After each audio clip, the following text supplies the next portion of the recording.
We on Fire Sports Podcast, The Spot, season number 4, episode number 30. And yeah, man, I hope you guys have had a great weekend, man. Hope the weekend was nice and pleasant for you, man. I hope you got a chance to enjoy what we had across the sporting landscape. And if you're first time listening, I appreciate all the love and the feedback, and I appreciate your ear. We on Fire Sports Podcast, The Spot. We provide hot fire takes and analysis across the sporting landscape. And if you're an OG of the show, definitely welcome back. And man, we got a doozy, man, for episode number 30 across the board. It's a lot of things brewing across the National Basketball Association as the NBA came off fresh of the All-Star game and the All-Star break. So teams are now making that final push down the stretch into the NBA playoffs. You know, we got all things covered across the board on that. Also, too, man, we got some news, man, across the ESPN deal, man, with ESPN and Major League Baseball. Looks like this might be the final season. They may be telecasting Major League Baseball games across the slate. I'm going to get into that. Also, too, speaking of just the broadcasting side of the game, man, word on the street is Netflix is trying to buy some Sunday NFL games a la carte. Man, that's going to be a huge deal for the National Football League. I'm definitely going to get into the ramifications of that. Also, too, man, just on a sad tip, man, just these burglaries, man, across the board for the athletes, man. There's been a lot of people burglarized just from the sporting landscape. I'm going to get into that.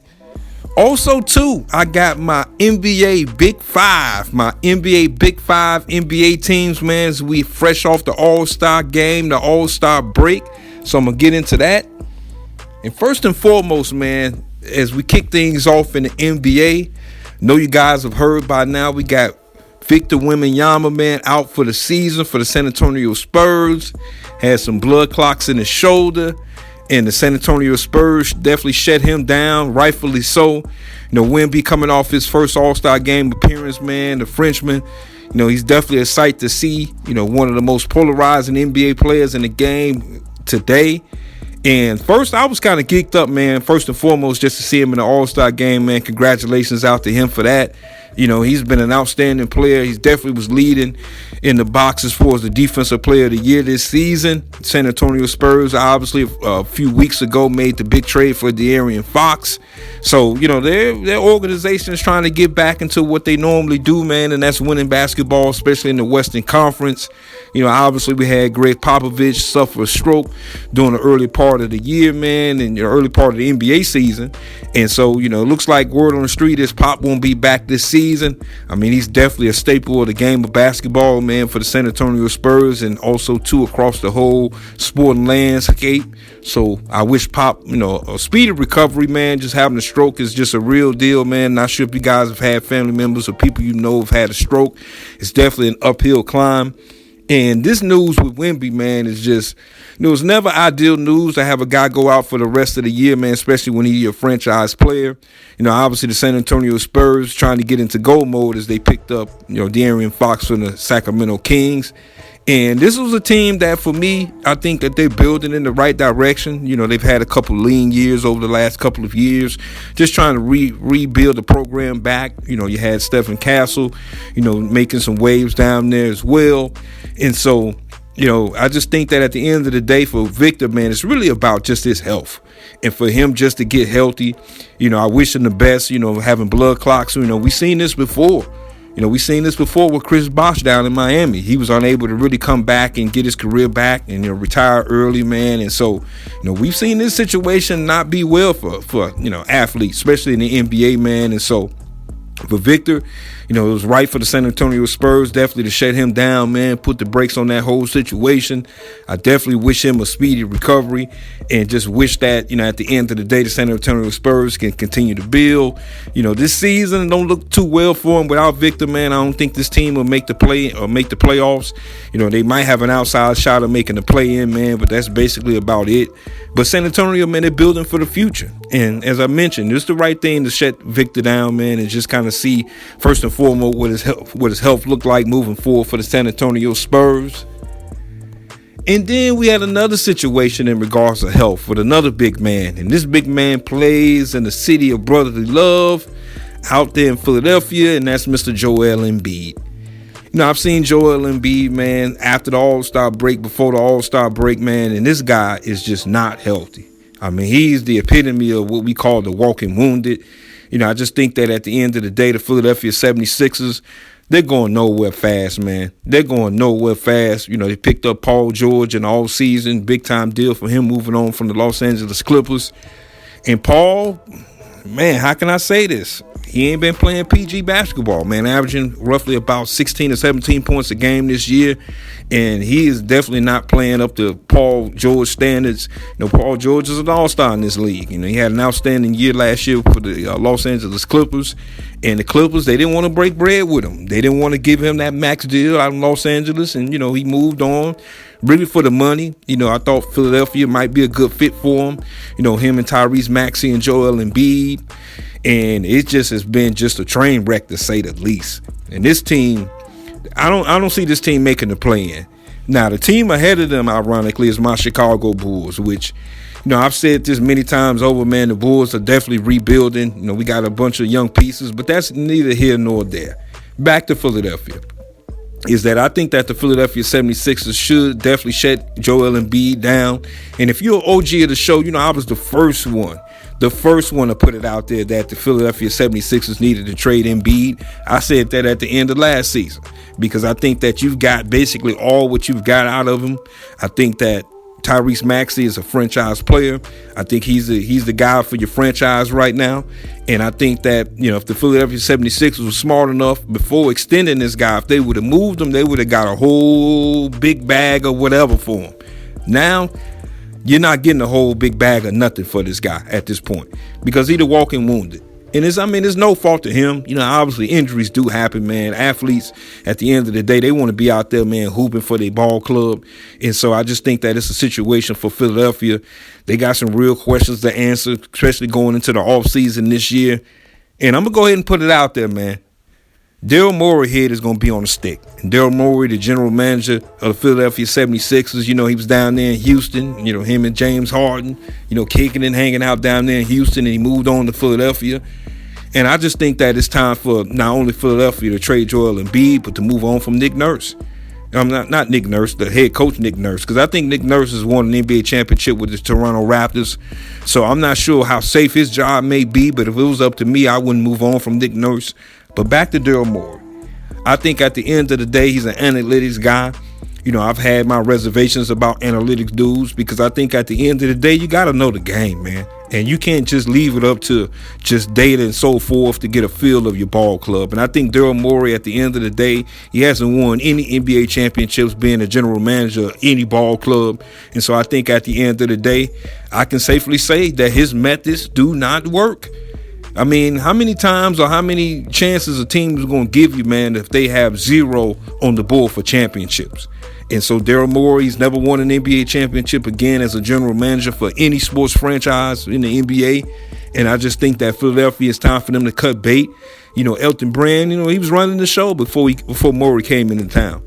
And I think Elton Brand, outside of that signing of Tobias Harris, you know, I think he did a reasonable job up there in Philadelphia. And I think it's time for Philadelphia to give him his job back and show the dough to Daryl Morey. And it's time for the Philadelphia 76ers to move on, especially when they extended this guy when they didn't have to extend this guy. He was already hurt when they extended him. And so now I just don't think that his health will get any better. Like I said, I feel bad for him, man. You know, he tried to gut it out. You know, played in the Olympics for the USA basketball team this summer, you know, brought home the gold. But at the end of the day, bringing home the gold is not going to satisfy the fans out there in Philadelphia. So I just think at the end of the day, it's time for the 76ers to move on with both parties. And so that's a real interesting thing. You know, I'm just keeping my eye on moving forward. Also, for another gentleman that's presently out, and it's not out due to health reasons, man. I know you guys have heard Bobby Portis got suspended by the NBA for 25 games. You know, for taking a legally banned substance. And, you know, he was contrite in regards of it. His agent came out, you know, released a statement just in regards of it, just saying that he didn't know what he put in his body. At the end of the day, man, and this is to all athletes that play professional sports. Each professional sports franchise have a team doctor. And at the end of the day, if you kind of shaky what you want to put in your body, man, you got to go through the team doctor, man, just to see what it do in that situation. I think that the Milwaukee Bucks in that situation, man, they're in a tough situation, man, because I just don't think at the end of the day they'll be able to survive without Bobby Portis, at least into the playoffs. This was a team that was already kind of up and down during the regular season for me. Doc Rivers, that's just been a whole situation, man, up there in Milwaukee. So we'll see what the Bucks do, man, but I think that Portis, he's a fan favorite. I just think that his abilities are going to be missed with the Milwaukee Bucks.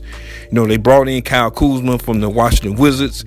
I think that was a move forward for them, but man, you lose BP for 25 games. It's just like, man, what are we doing? So we'll see what that thing does in Milwaukee as well, man. But BP, man, he's one of my favorite players in the league. My Chicago Bulls drafted him a few years ago. He got unceremoniously shown the door up in Chicago after the whole situation with Nikolai Mirotic stealing off of him. Yeah, man. So we'll see what the Milwaukee Bucks do, man. As I mentioned, coming up later on in the show, I got my NBA Big Five power rankings coming up, man. So definitely going to get a little bit more insight just in regards of the NBA. And finally, I'm going to get into this first salvo, man, about these home burglaries, man, with these athletes. It's a real bad situation. Now, obviously, we got some real hard economic situations coming up for the common folks. And so a lot of people just kind of like, they got it. They got insurance. But at the end of the day, it's a violation of the people's privacy, man. And, we got these, burglary rings out there. Looks like they made an arrest with that whole Joe Burrow situation in the NFL with the guys that broke into his crib, man. And it's just not a good situation across the board. And it's just a microcosm, man, of society. I mean, at the end of the day, these athletes, they're people too. They live in, America too, man. And so, I wish, these situations can kind of calm down just a little bit, man. And just, they kind of sit and duck too, because you get a chance to watch them on television. They ain't at the crib, and it's just an easy break-in situation, man. And so it's just been off the chain with that, man. So we'll see what that whole situation do, man.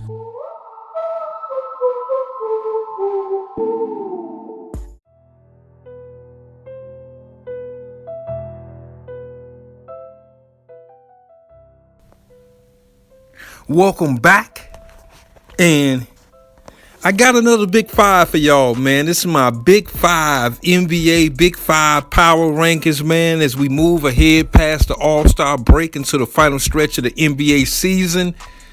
This has been kind of I wouldn't say a wild season, but there's been some teams that's been kind of underwhelming for me. One of the teams that come to mind is definitely the Philadelphia 76ers. Another team that comes to mind for me is the Phoenix Suns. Just teams that just straight underwhelming. Had high hopes coming into the season. But this is my Big Five power rankings, man. These are my top 5 teams that they doing things. They doing big things so far during this season, currently into the stretch that we in. And so we going to get right into it. At number 5, man, I got the Memphis Grizzlies coming in at number 5. Memphis, this is a team last year, man, it really was a lost season with Ja Morant going through all the wild things he was going through with the gun incident off the court. And, I just thought that last year was basically a wash. And I was watching this team this year, man, with an eagle eye coming into the season. Because I just felt that, definitely they were a potential contending team in the Western Conference. We all know the West is stacked. But, we had Ja Morant come back. You got Jaren Jackson Jr., Desmond Bane. And I just like what I'm seeing from this team so far this season, man. It's a team that presently right now, they tied for the second spot in the Western Conference, man. Them in Denver going kind of back and forth in that second spot behind OKC. And I ain't gonna lie, man. I think Taylor Jenkins, the coach of the Memphis Grizzlies, he's done a good job. I was very, very hard on this gentleman last year, man, because I thought that he kind of lost the team. But they had a lot going on. Ja Morant, he's just kind of back into the fold of typical Ja Morant things. And I think that Ja Morant can definitely ratchet up in the second half of the year. So I'm looking forward to what Memphis is doing. I think that, defensively they're playing a little bit better than they were last year. And they've always been a very competitive team, especially, outside of last year, the year before that. They surprised a lot of people in the Western Conference. I never forget Ja Morant just basically saying, man, we want all the smoke. And so I held them to that. I'm like, okay, y'all want all the smoke? Let's see. And so I think this team, they're finally getting that maturity set with their ball club. And I really like what I'm seeing outside of T. Morant getting kicked out the game, last week, before the All-Star break. That was a whole situation. But I'm liking what I'm seeing from them, man. They first in their division. Like I said, they locked step with Denver for that second seed in the West. And I think for Memphis, man, the key for them is really just, getting that second seed in the West. I mean, you obviously want to avoid, any potential pitfalls, man, in the early part of the playoff situation. Secondly, you definitely want to get home court advantage in the first couple rounds of the NBA playoffs, man. And, they had a tough game against the Cavs. The Cavs, I consider one of them top-notch teams, man. But they went back and forth with the Cavs. And they showed they mettle in that basketball game. And so I'm liking what I'm saying for Memphis. They've been a little bit up and down, man, probably the last 10 games or so. But overall, I like what I see for them, man, especially from the maturity standpoint from the ball club, man. And so I got the Memphis Grizzlies, man, coming in at number 5. At number 4, this is a team that I just mentioned. They're tied for the second spot in the Western Conference. And, yeah, I'm talking about the Denver Nuggets, man. Jokic is having a historic season. He's playing some of the best ball of his career. It's kind of hard to say that, man, especially when this man has won multiple MVP awards. But I'm liking what I'm seeing. I just think that overall, for me, the big thing about Denver is really about the others, man. And Jamal Murray, he's looking like prime Jamal Murray. He fresh off the 55 piece, about a week or so ago. And so I think it's really... And a lot of people say, obviously, Jokic is obviously one of the best players in the league. In my personal opinion, I think he's the best player in the whole NBA right now. And I just think that it's all about Jamal Murray, man, just about what he's able to do. Now, they did drop that game against the Lakers. They dropped the dud against the Lakers, man, last night, losing by 23 points. It was a blowout. But I still got confidence in this team. They was the hottest team in the NBA going into the All-Star break. And so I'm liking what I'm seeing. I think that, especially with their schedule coming up, they're going to have some games where they tested a little bit. But overall, man, I like, what I'm seeing from this team. Christian Braun, he's a guy that has been inserted into the starting lineup when KCP dipped due to free agency. And, Christian Braun, I kind of like what I'm seeing so far from him. As I mentioned, Denver was on a 9-game winning streak before taking that L to the Los Angeles Lakers. So I'm not really going to fault him on that. Nikola Jokic, man, to me, I think he's in the front running for the MVP award. Him and Shai Gilgeous-Alexander out in Oklahoma City. I think, to me, it's really, really simple in that race for me. Is that if Denver can get within about 4 games of, what OKC is doing, I think Nikola Jokic should win the MVP award. No shade at Shai Gilgeous-Alexander, because to me, he in pole position to win the award as we speak here right now. But like I said, I'm liking what I'm seeing from Denver. I think they finally kind of got their swag and their edge back. They got one of the best coaches in the NBA, in Mike Malone. Always been a fan of just what he's doing, just a straight shooter. And so I got the Denver Nuggets coming in at number 4. At number 3, this is a team that I just mentioned as well, man. They got the front runner from the MVP award in the NBA, man, and that's the Oklahoma City Thunder. This is a team right now. They at the first spot in the Western Conference. I mean, it looks like it might be a wrap for that first spot. They're literally about 10 games ahead of what Denver and Memphis is so far. And I just think that at the end of the day, there's been a lot of skeptics about this ball club because they're a young ball club. Shout out to Jalen Williams, getting the All-Star game nod. I think, this guy has grown leaps and bounds. I remember seeing him at Santa Clara when he was in college. I thought he was going to be an NBA player, but I didn't expect an all-star type of performance from this gentleman. And he's playing some good basketball, man. So shout out to him first and foremost.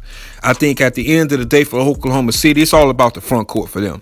Chet Holmgren, been banged up for the most part of this season. I think they definitely gonna need him in the Western Conference, man, for this team to make a deep playoff run in the Western Conference, man. I think that's really my only thing about Oklahoma City is at the end of the day, Shai Gilgeous-Alexander, he's had an outstanding year, but I think if you depended on him to put up 40 pieces in the playoffs and help you get out of a whole bunch of games just like that, I just think it's going to be more of a concerted team effort for Oklahoma City.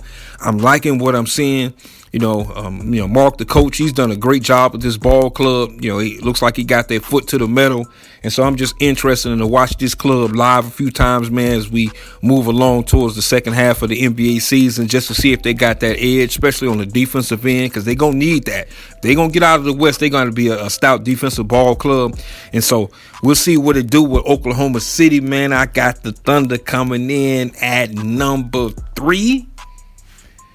And at number 2, man, we're going to move out to the Eastern Conference. And at number 2, man, I got the Boston Celtics coming in at number 2. This team right now, they won 5 games in a row. 9 out of their last 10. A lot of people was on them, maybe about 2 or 3 weeks ago, just saying that they kind of lost the edge a little bit. But I just think that at the end of the day, it's an 82-game schedule, man. It's a long season, especially when you the defending NBA champions, man. You're going to have teams that's up for you every single night. And so I think that Boston was a product of that. Jason Tatum, he just smooth as it can be. And I think a lot of people, gave him a lot of flack. I won't say a lot of flack, but last year, he won the NBA championship and people was just like, okay. But I think at the end of the day, I think, he has the right mental perspective going into this season, and what I've seen so far from him this year. He's not really worried about stats. I mean, Jason Tatum going to get his, man. He's a superstar in the NBA. I do think that USA basketball situation put an extra chip on his shoulder. And I think him as well as Jaylen Brown, man, they two guys who, to me, they really feel disrespected right now. And I think that because of, just the trials and tribulations that this team has been through just to go on and win an NBA championship, making 100 straight Eastern Conference Finals, basically, on their stretch to finally win an NBA championship last year. They finally have the experience and the toughness, man. And, I just think at the end of the day, this is a ball club that is deep. Al Horford, man, he's just Benjamin Button out there, man. This guy's just going on like the Energizer Bunny. They do have the necessary toughness, I feel, to just make another run to another NBA championship this year. And I'm really liking what I'm seeing from this ball club in their last 15 games. They really turned the corner from a defensive perspective, as well as, a lot of people, me included, was criticizing them last year because I thought they went through a stretch where they were shooting a bunch of threes. They balanced it out a little bit this season, so I'm liking what I'm seeing from that perspective, man. And I wouldn't be surprised, man, if the Boston Celtics get back to the NBA Finals this year. We'll see what it do on that accord, but I got the Boston Celtics coming in at number 2. At number one, man, it's only can be one spot at the top. And that number 1 spot to me is going to the Cleveland Cavaliers, man. This team, 47 wins so far this season. They got the best record in the NBA.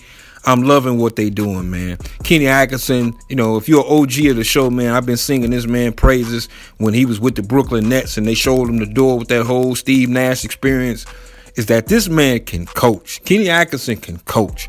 And he showed his mettle. He's on the staff for Golden State, when they made their run. And so, especially when they made their last championship run, he was over there as an assistant under Steve Kerr. And they made a big-time move getting the DeAndre Hunter, man, from the Atlanta Hawks. I think they needed another wing defender. I seen them play Boston before they got Hunter, and that definitely was a piece that they was missing on their ball club. So I'm loving what I'm seeing from them and their whole swag and their whole situation, man. Donovan Mitchell playing team ball. He put on a Superman cape when he needed to put on a Superman cape. I think Darius Garland is to me, playing at an all-star level. And so I'm loving what I'm seeing. Isaac Okoro, just a defensive specialist for them. And so, I just like what I'm seeing. I think this is a complete ball club. Can't forget about Evan Mobley. And so I just think that him and Jared Allen, man, is a very formidable front court. Jared Allen, the defensive specialist. Shout out to him with the dunk the other day, man, on Ja Morant. That was a nice, cool little moment between those two. And so I'm liking what I'm seeing, man. Max Strus, being able to hit them wing threes. And so this is a very balanced ball club, man. And I think that at the end of the day, it's going to be a 2-team race between them and the Boston Celtics, man, in the Eastern Conference, just to see who gets to the NBA Finals this year, man. And so that's my look across the league, man. My Big Five NBA Power Rankings, man. My first edition after the All-Star break. I'm going to hit you guys upside the head with a few more of these before we get to the end of the regular season. First of all, I appreciate all the love and the feedback. I appreciate you. Yeah. We on Fire Sports Podcast, the spots.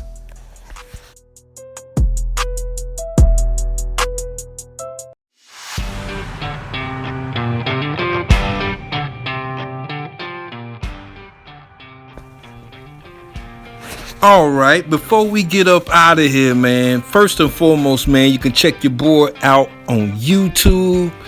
We on Fire Sports Podcast. Also, too, you can check us out on Twitter at We on Fire Sports. I appreciate you guys, lending me your ear.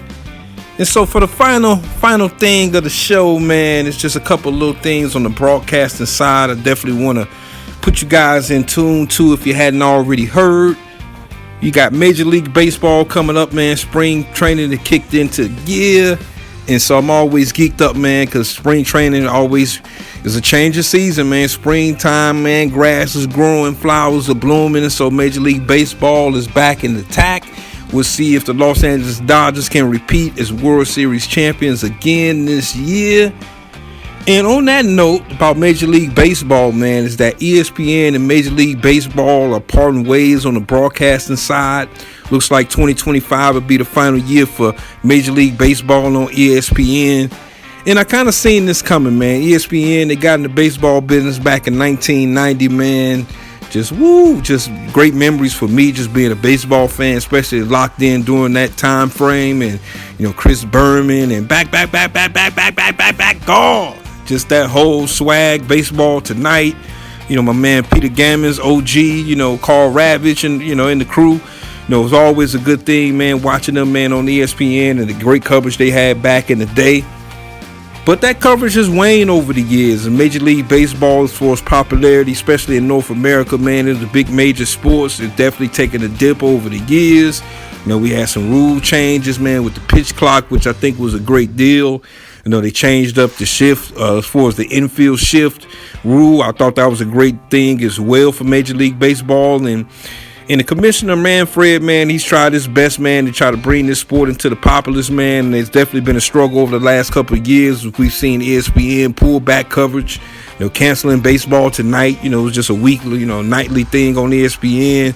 They kind of moved that more so to the playoffs and just the coverage of the playoffs. They included baseball tonight in that coverage. But overall, as a whole, man, they just scaled back the coverage of Major League Baseball. And so Manfred, the commissioner of Major League Baseball and ESPN, Major League Baseball used the opt-out clause. ESPN had came to Major League Baseball just for them to bring down their licensing fees just to produce Major League Baseball on the network. Manfred, he wasn't going. And so looks like they opt out of the deal and they're parting ways. Major League Baseball, they had a whole deal just maybe about a year or so ago, man, with just the local coverage as far as the local stations of Major League Baseball, specifically Bally Sports, got out of the business of Major League Baseball. And it was just a whole little deal where MLB kind of took over some of the local telecasts across the landscape in baseball overall. And so it's going to be an interesting thing, man. Word on the street is, man, they're looking at a whole bunch of different outlets, Tubi being one of them for Major League Baseball and live sports. So Manfred is scrambling, just trying to get some, appropriate coverage, for broadcasting across the board of the sport. And so I ain't gonna front, man. I kind of seen this coming. ESPN, man, they paying a whole bunch of people up there, man. Just their whole situation with the NBA and just the amount of bread they paying out for that. And so I kind of seen this coming down the pipeline, man. It's kind of sad to see because, I'm a baseball lover on my end, man. I know just overall across the sport landscape, just the popularity of Major League Baseball is definitely taking a dip just in regards. So we'll see what this thing do moving forward just on the broadcasting end, man. And as I know, my baseball lovers out there, man, getting geeked up for spring training, just new hopes for respective ball clubs across the league. And then we're going to flip it to the NFL, the National Football League. Is what I'm hearing is that Netflix is that interested in trying to purchase some games on the Sunday slate of the NFL season. And so, man, I think the thing about the situation with just the NFL overall, I think the reason that they're ratings kings, man, is because at the end of the day, you're able to watch their games on what I call free television. Whether you get the local feed, you're going to get a couple games every Sunday, man. And so I think that that's just something that, helps with their ratings. And I think that at the end of the day, when you start a la carte it, we had the whole situation with Amazon take it over Thursday night and the Black Friday games and the Christmas games and things of that nature. That's all right. It's been mixed reviews across the board, but, it's been all right. I ain't going to front. It's been okay. But, if you get Netflix in the game now, just trying to purchase the games on Sunday, they're going to try to cherry pick and get the best games that they can get on Sunday. So we'll see, if this comes into fruition. But it's definitely something that, piqued my interest because, like I said earlier, the U.S. and just the economy, man, just people going to work every single day, man. There's a lot of people out here struggling and hurting, man. And so it seems like at every turn, man, these sports, conglomerates, they just trying to dig in your pockets everywhere they can, man. But, it's something that, as I mentioned, is just going to be interesting for me just to see kind of how it works this stuff out. And so, at the end of the day, I think the commissioner, I just think Goodell's not going to turn down no money, man. We already know how that goes. He ain't going to turn down no money. And so we'll see what that thing do. But, man, I appreciate you guys checking in, man, for episode number 30, season number 4. We're going to come right back at you guys a little bit later on this week. First of all, I appreciate all the love and the feedback. I appreciate your ear. We on Fire Sports Podcast, the spot.